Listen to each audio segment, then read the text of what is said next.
What is coding? Let's find out.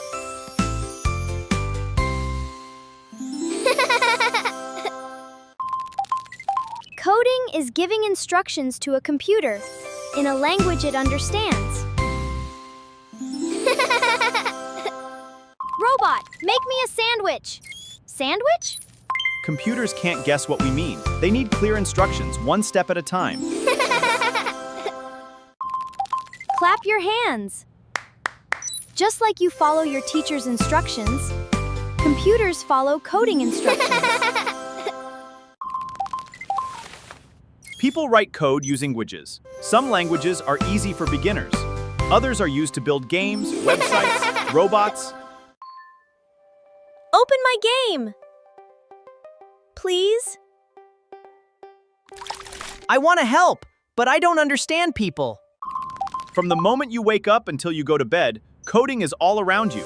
Every smart device follows instructions written by programmers.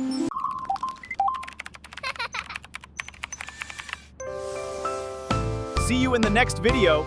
Happy coding!